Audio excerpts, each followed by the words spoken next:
सचिवालय। देखिए, दो महत्वपूर्ण प्रश्न के लिए हम आए।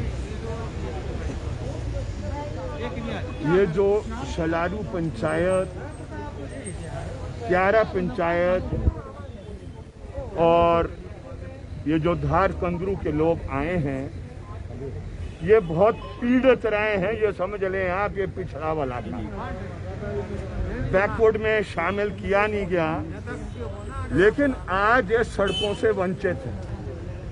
अगर किसी बुजुर्ग की कमीज निकाल के आप देखेंगे तो पीठ के सारे छिलके उतर गए। बड़ी मेहनत करनी पड़ती है। एक सेब की क्रेट को सड़क पर पहुंचाने के लिए पूरे 80 रुपए लगते हैं, 80 रुपया। हालांकि सरकार जो भाड़ा तय करती है शिमला से दिल्ली का, वो 80 रुपए 85 रुपया है, लेकिन इनको अपने खेत से सड़क को पहुंचाने के लिए 80 रुपया क्रेट लगता है। और इसलिए मेरा दायित्व बनता है, मेरी जिम्मेवारी बनती है कि इनकी पीड़ा को दूर करना। दुर्भाग्यपूर्ण, आप जानते हैं कि ये जो फॉरेस्ट कंजर्वेशन एक्ट है, इसने अनुमति इनकी सड़क को नहीं दी थी और लंबे समय से ये तरस रहे थे सड़क के लिए। और अब क्योंकि फॉरेस्ट कंजर्वेशन एक्ट के तहत वो क्लियरेंस आई है, इन्होंने मेरे से विनती की और मैंने इनकी विनती को स्वीकार किया है। प्रधान जी यहाँ पर आपके सामने हैं, बीडीसी के सदस्य यहाँ पर हैं, उप प्रधान जी का है, हाँ ये उप प्रधान जी यहाँ पर है। ये पूरी पंचायत आई है, एक मत इन्होंने अपना बनाया है। हालांकि मेरे पास गुंजाइश प्राथमिकता की बहुत सी नहीं होती है, लेकिन इनकी पीड़ा को समझकर मैंने इनकी सड़क को प्राथमिकता में शामिल किया है। और मुझे मौका इससे भी मिल गया कि कोई पुरानी पानी की स्कीम थी जो प्राथमिकता में मैडम विद्या स्टोक्स ने शायद डाली थी, जो अनवायबल हो गई थी, तो उसको रिप्लेस कर मुझे मौका मिला और जैसा मौका मिला मैंने इनको एक प्राथमिकता इनको दी है। इसी तरीके से इनके पड़ोस में जो ये इलाका है हमारा रेक्टू का, ये ग्राम पंचायत क्यारा, उनका भी इसी तरीके से है। सड़क तो निकल गई है लेकिन वो बिल्कुल कच्ची थी, तो उसको भी मैंने प्राथमिकता के आधार पर शामिल किया और उसका भी मुझे मौका मिल गया।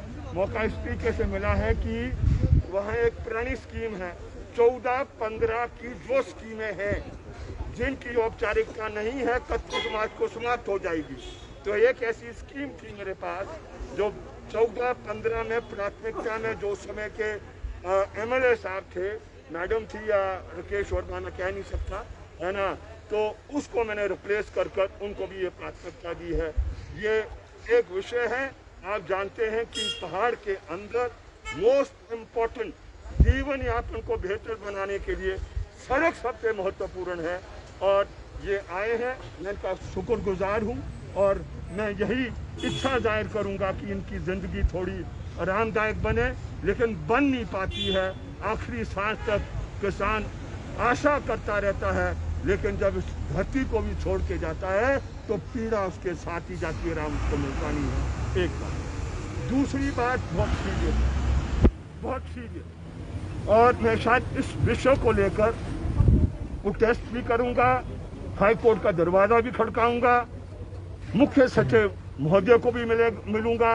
अभी वो आए नहीं हैं, शायद ये अगले कल तक शायद वो आ जाएंगे और कोशिश करूंगा हिमाचल प्रदेश के मुख्यमंत्री को भी इस विषय को लेकर मिलने। लेकिन अभी मैं मिल रहा हूं क्योंकि मैंने ये मसला बहुत सीरियस तौर पर लेना है और संभव है कि अगर मुझे पॉजिटिव आंसर आज नहीं मिले तो मैं कल हाई कोर्ट का दरवाज़ा खटका दूंगा और प्रोटेस्ट का रास्ता भी मैं खुला रखूंगा। कौन सा रूपरेखा होगी वो है कि ये जो शेड्यूल कास्ट कंपोनेंट प्लान है, इसका टोटली दुरुपयोग किया जा रहा है, दुरुपयोग किया जा रहा है। जो इसके नियम और सिद्धांत है जो होने चाहिए, उन सिद्धांतों को दरकिनार सरकार कर रही है। मेरे पास लिस्ट है जो 2021 और 22 की, ये जो इन्होंने दी है। हालांकि जब ये शेड्यूल कास्ट कंपोनेंट प्लान की जो बजट में डिमांड नंबर 32 है और ये संवैधानिक है और आप इसकी उल्लंघना नहीं कर सकते हैं, लेकिन मुझे बड़े दुख से कहना पड़ रहा है, बहुत से ठेकेदार सरकार को ठग कर स्कीमें डाल देते हैं और वो जहां पर दलित आबादी है वहां नहीं होती है, और यहाँ ठियोग में तो ठियोग चुनाव हल्का ही नहीं है, कोई और ही चुनाव हल्का ढूंढ लिया है। ये पूरी छानबीन मैंने की है। इनका दायित्व बनता था, इनकी जिम्मेवारी बनती थी विभागों को। Head of the departments are responsible. जब भी कोई स्कीम भेजे वो विधायक को क्या कहते हैं उसे अनुमति ले। ये बाकायदा सिर्फ सुप्रीम कोर्ट ने नहीं बोला है, लेकिन जो गाइडलाइन भारत सरकार ने समय समय में बनाई है उसमें बड़े स्पष्ट शब्दों में कहा है।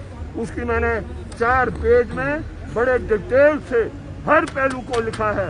अगर इसको ये सुधारेंगे नहीं और वो पैसा ठियोग की जनता को रियम्बर्स नहीं करेंगे तो ये समझ लो ये आर पार की लड़ाई ठियोग की जनता, पिछड़ी हुई जनता और इस सरकार के बीच में निश्चित रूप से होगी।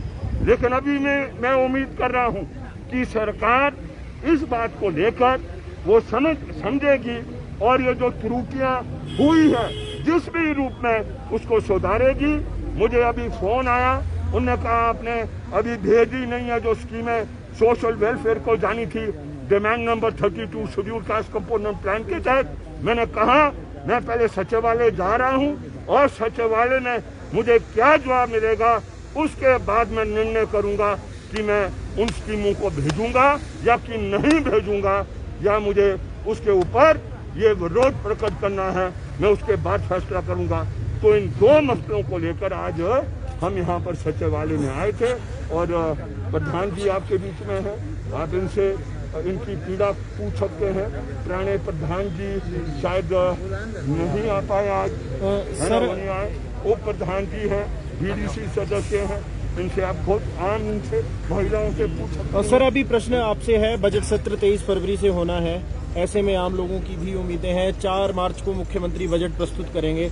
एक विधायक के नाते आपको क्या लगता है कि बजट सत्र में इस बार चुनावी रहेगा या फिर आम लोगों की जो सुनवाइयां हैं वो की जाएंगी इस बजट सत्र में? देखिए, बजट हमारे संविधान की औपचारिकता, साल का लेखा जोखा और आने वाले वर्ष के लिए आपने क्या करना।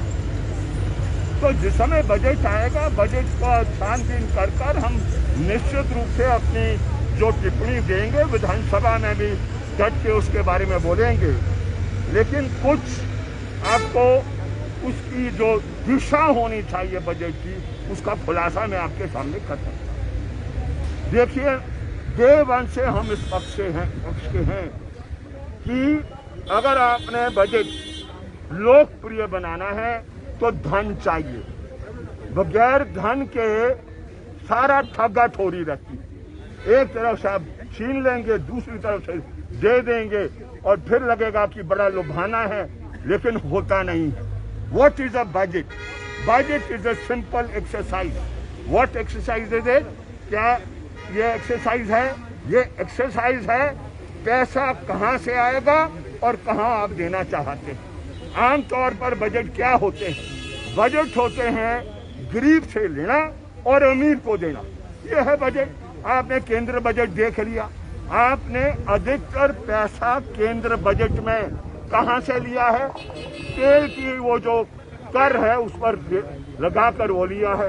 दिया किसको है?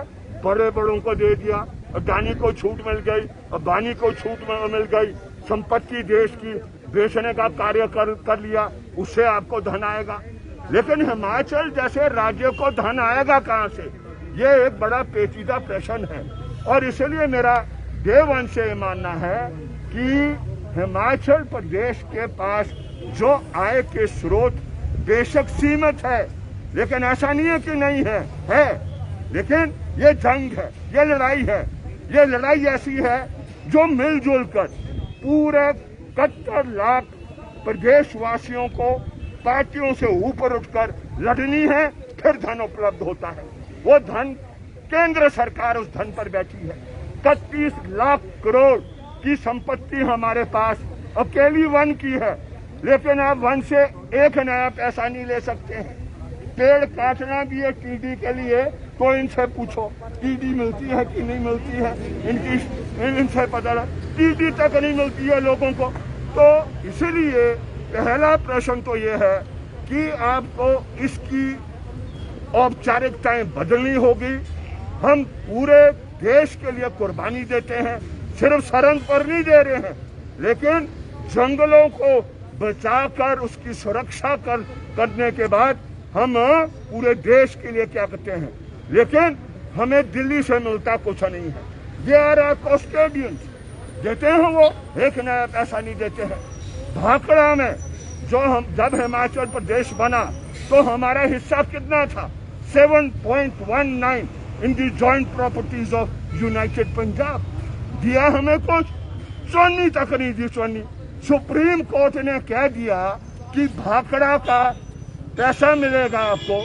2014 में फैसला आ गया, मेरा ख्याल 11 या 14 में है ना, अच्छे कीजिए उसको, फैसला आ गया। वो हजारों करोड़ में है, मेरा ख्याल है 4-5 हजार करोड़ बनता है।